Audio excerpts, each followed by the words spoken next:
Come on, Numbers, the 14th chapter, verse 1. That night, all of the people of the community raised their voices and wept aloud. Ask somebody, why are you crying? All the Israelites grumbled against Moses and Aaron, and the whole assembly said to them, if only we had died in Egypt or in this desert. Why is the Lord bringing us to this land only to let us fall by the sword? Our wives and children will be taken as plunder. Wouldn't it be better for us to go back to Egypt? And they said to each other, we should choose a leader and go back to Egypt. As you go to your seat, touch someone, tell them, we ain't going back.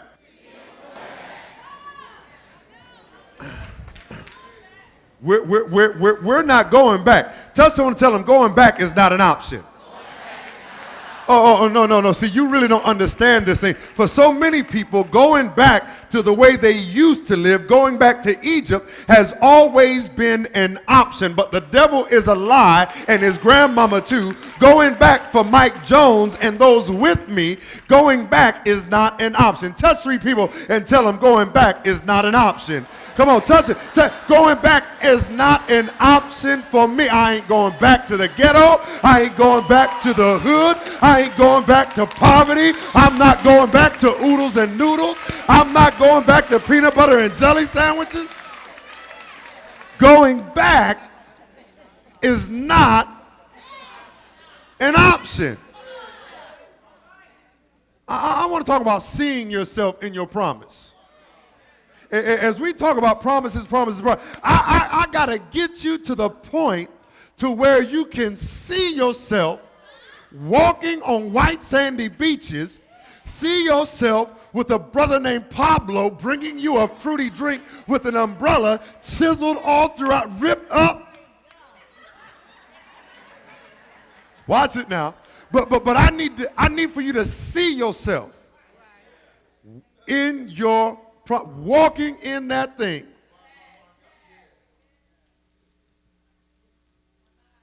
All night the people of the community raised their voices and wept aloud.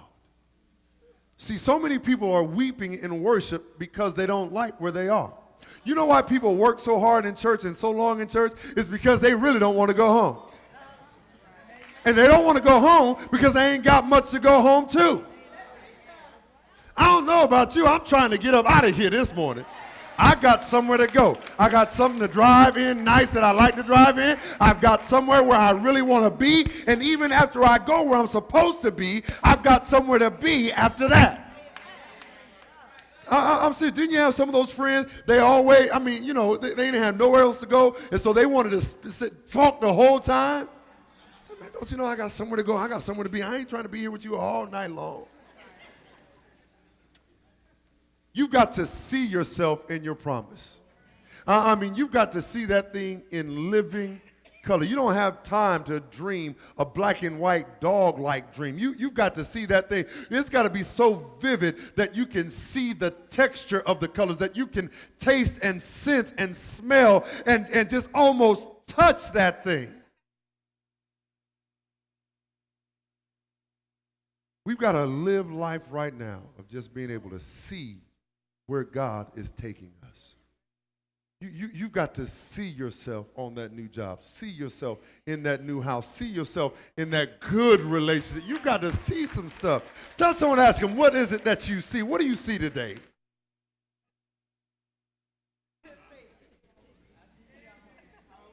Can I write this down? Where God is taking you is better than where God has you. Where God is taking you is better than where God has you. All the Israelites grumbled against Moses and Aaron, and the whole assembly said, if only we had died in Egypt. I don't know about you, I ain't come this far to die in Egypt. No. I ain't trying to die in a high school. I'm not trying to die in a cafeteria.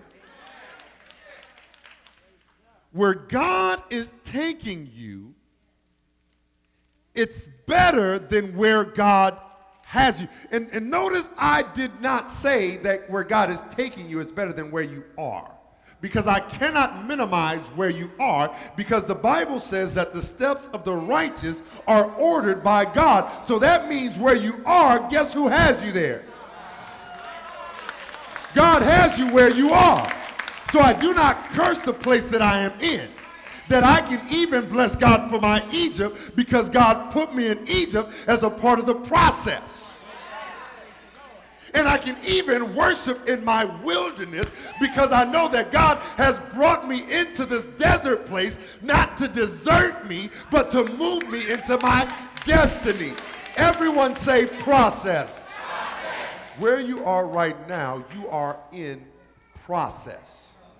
God is working on you and in you and through you to get you ready to move to where he wants to take you. Where you are right now, God has brought you to that point in time, this juncture in your life, to get you ready, not for where you are, but he wants to get you ready for where he wants to take you. But he cannot take you unless you go through the process of being where you are. So even that bad relationship, God is getting you ready for a good relationship. So that at least you can say, I know what I'm not going to put up with. See, because if God gave you Mr. Right now, you will put up with some stuff that Mr. Right might try and dole out. But you could even say to Mr. Right, no, that's wrong. You ain't going to treat me like that because you're supposed to be Mr. Right. But unless you go through some Mr. Wrongs and some Mrs. Wrongs,